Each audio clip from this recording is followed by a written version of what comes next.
కూర్పు ఎలా ఉండబోతుందన్నది చర్చ. పవన్ కళ్యాణ్ నిజంగా సైలెంట్. ఎందుకంటే ఆయనకు అప్పుడంటే ఆపరేషన్ చేశారు, తర్వాత ముఖ్యమంత్రి చంద్రబాబు వెళ్ళి పరామర్శించారు, నిన్న కలెక్టర్ల సమావేశంలో కూడా ఆ విషయం చెప్పారు.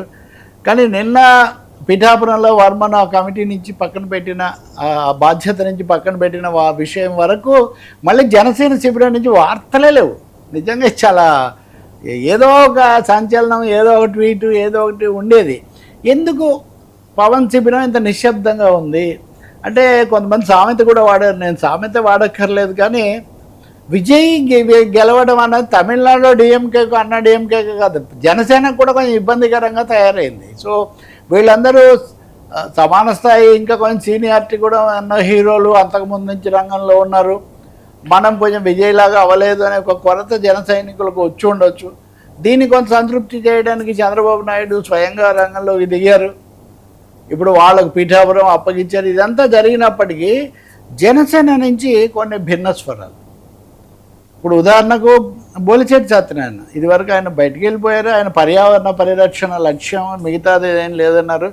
ఆయన ఈరోజు కూడా ఒకటి పెడుతున్నారు. ఉదాహరణకు అమరావతి దగ్గర నిర్మాణాలు, వాటికి అనుమతులు, వీటన్నిటిలో పర్యావరణ దెబ్బతిన్న విషయాల మేరకు నేను తప్పకుండా పోరాడతాను, ఎవరు అధికారంలో ఉన్నానని ఆయన ఒక మాట చెప్తున్నాడు. ఆయన అంటే పోనీ రాజీనామా చేసి వెళ్ళారని వదిలేసినా కానీ అనుకున్నా కానీ, జనసేనలో ఉన్న వాళ్ళే ఎందుకు కమిటీలు వేయడం లేదు?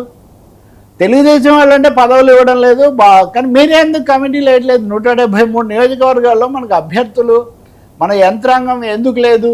కాబట్టి అంటే వెంటనే కమిటీలైనా వేసి తమ వాళ్ళని సంతృప్తి పరచాలి అనే నిర్ణయం జనసేనని తీసుకున్నట్టుగా చెప్తున్నారు.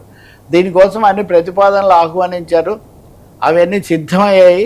కాబట్టి జనసేనకు మళ్ళీ కొంచెం సంతోషపెట్టడం కోసం ఇదివరకు కూడా ఆయన చెప్పాడు.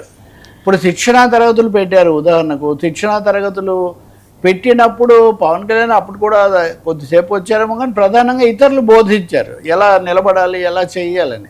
అంతకుముందు కొంచెం ఊపు తీసుకోవడానికి ప్రయత్నించారు, కానీ ఇప్పుడు ఈ విజయము దీని అంతటి తర్వాత కొంచెం చిన్నపోయినట్టుగా, మనం ఇంకొంచెం పెంచుకోవాలి, పెరగాలి అన్న ఇది వచ్చింది. ఇప్పుడు ఇలాంటి సమయంలో కమిటీలైనా వేసి యంత్రాంగాన్ని భారీగా పనిచేస్తే తప్ప జనసేనలో నిరుత్సాహం పెరుగుతుంది అన్న అంశం ఒకటి వస్తుంది. ఇంకా మూడోది సీట్లు పెరుగుతాయి. సీట్లు పెరిగితే మనం సద్వినియోగం చేసుకోవాలి, మనకు కూడా అవకాశం తెచ్చుకోవాలి అనుకున్నారు. అలాగే రేవంత్ రెడ్డి, చంద్రబాబు నాయుడు కూడా సీట్లు పెరుగుతాయని కేటీఆర్ అందరూ చెప్పారు. కానీ ఇప్పుడు మహిళా రిజర్వేషన్ బిల్లు ఓడిపోయిన తర్వాత, రిజర్వేషన్ బిల్లు కంటే డీలిమిటేషన్ బిల్లు అనేది వెనక్కి వెళ్ళిపోయిన తర్వాత ఇప్పటికిప్పుడు సీట్ల పెరుగుదల అనేది ఎజెండాలో ఉందా లేదా తెలీదు. కాబట్టి ఏ అంశాల మీద అయితే అప్పటి వరకు చర్చలు జరుగుతూ తమ వాళ్ళను ఉత్సాహపరుస్తూ అవకాశాలు పెరుగుతాయని చెప్తూ వచ్చారో అవి ఇప్పుడు లేవు.